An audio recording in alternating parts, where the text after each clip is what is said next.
नमस्कार, मैं सरला रावत साहब देख रहे हैं पब्लिक एक्सप्रेस न्यूज। स्वागत है आप सभी का। लोकसभा चुनाव के रिजल्ट आ गए हैं और बीजेपी के लिए चौंकाने वाले एक रिजल्ट में एक राज्य ऐसा है जहां बीजेपी ने फिर कमाल कर दिया।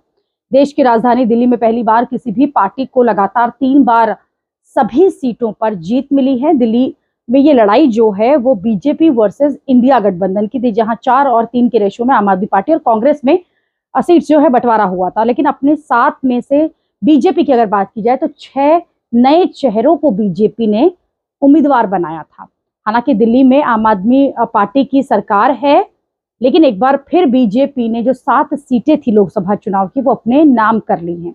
लेकिन यहाँ पर आम आदमी पार्टी के लिए एक बेहद अच्छी और सुखद खबर ये आ रही है। हालांकि 7 सीट बेशक उनका संगठन जो है, गठबंधन जो है वो हार गया है, लेकिन दिल्ली में उसका वोटिंग परसेंटेज जो है वो बढ़ा है। यानी कि आम आदमी पार्टी का जो 2019 है उसके मुकाबले वोटिंग परसेंटेज 6% के करीब बताया जा रहा है कि बढ़ा है।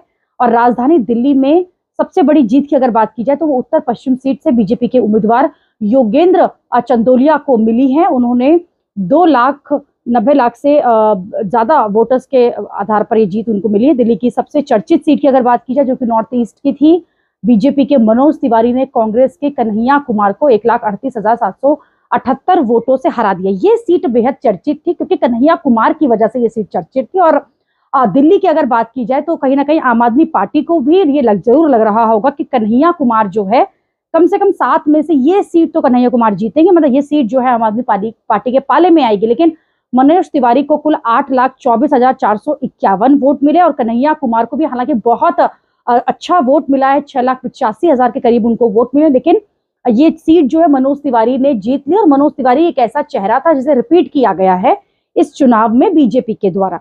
लेकिन सबसे चर्चित सीट में हार जरूर कन्हैया कुमार को मिली, लेकिन जिस तरह से पूरा काम कन्हैया कुमार का रहा है थ्रू आउट द कैंपेनिंग, वो लगातार लगे रहे हैं और 6 लाख से ज्यादा वोट मिलना भी ये बताता है कि स्वीकार तो उन्हें भी किया गया है। लेकिन आखिर में जो जीता वही सिकंदर। लेकिन दिल्ली के जो 7 सीट है उस पर एक बार फिर प्रचंड जीत मिली है दिल्ली में बीजेपी को, और 7 की 7 सीट जो है बीजेपी ने अपने दम पर जीती हैं। इसीलिए दिल्ली एक ऐसा राज्य बन गया है जिसमें कि तीनों लोकसभा चुनाव, चाहे वो बात किया 2014 की, 19 की और 24 की, तीनों बार बीजेपी ने अपने दम पर यहाँ पर अपनी 7 सीटें बचाई हैं और अच्छे मार्जिन से उनको जीता है। अभी के लिए इतना ही। अगली खबर में आपसे फिर होगी मुलाकात। देश और दुनिया की खबरों के लिए आप देखते रहिए, आप जुड़े रहिए पब्लिक एक्सप्रेस न्यूज के साथ। धन्यवाद।